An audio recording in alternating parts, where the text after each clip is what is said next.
reporter number 1. And now I'm going to explain and demonstrate how to solve the loss to the profit. So first here, the question is, everybody read this. Sari-sari store owner bought a box of instant noodles for 400. That was sold it for 510. The di maayos. Ulit. Kailangan na ayusin nyo guys, hindi ako ipagtawalan. Sari-sari store owner bought a box of instant noodles for 450 pesos and sold it for 500 pesos. What is the profit percentage? So the profit, if we're going to find the profit, we're going to minus the selling price to the cost. So ano yung selling price here? Mali. 500? Yung cost?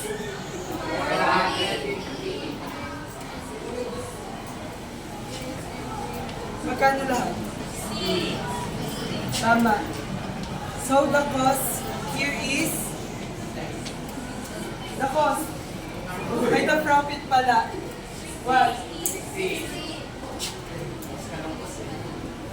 So, if we're finding the percentage of profit naman, we're going to use the formula which is profit percentage and profit divide cost times 100. The profit is 60, which is yung kanina na sinabi ko. And then the cost is the 450 and times by 100. Times you guys.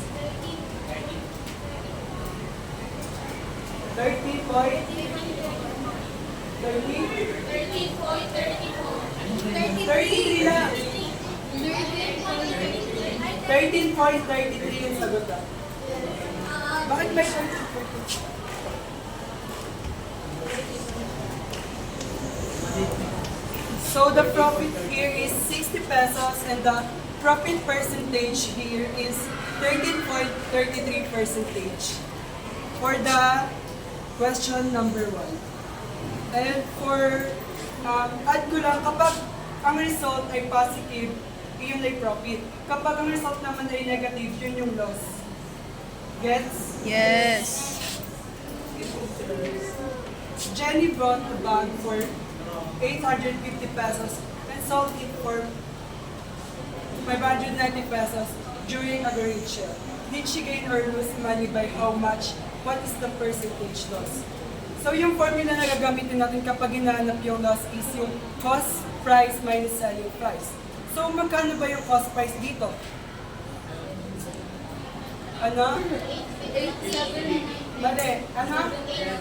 850. 850. Yung 800, yung cost guys, yun yung ginastos niya or magkano niya binili yun.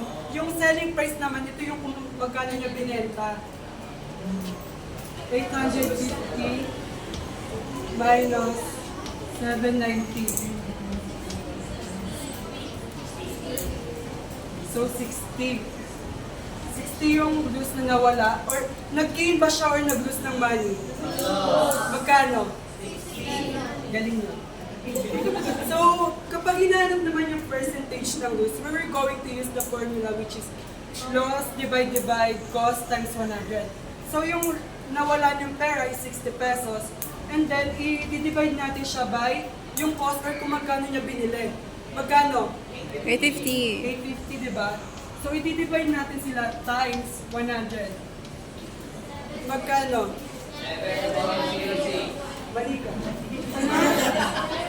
7.06. Ano? 7.06. Zero? Kasi siya, tapos ako sila ng 5.8. So, rato po yun. That's 0.5.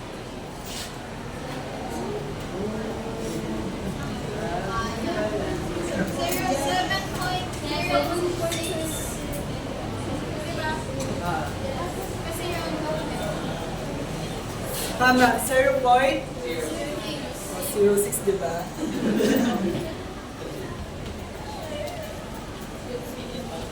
So, yung nawala niyang pera here is 60 pesos. While yung percentage naman ng loss is 7.06%. Yun yung number 2. And now, lastly, the number 3 is a vendor bought fruits for 1,200 pesos and sold them all for 1,500 pesos. Calculate the profit and percentage profit. So, katulad ng sinabi ko kanina, kapag hinahanap yung profit, yung selling price is i-minus natin sa cost price. So, ano yung selling price? Kung magkano niya binenta? Ano? So, 1,500. Magkano naman yung binili niya? So, magkano yung total na binili? So, 300 profit or yung kinita niya.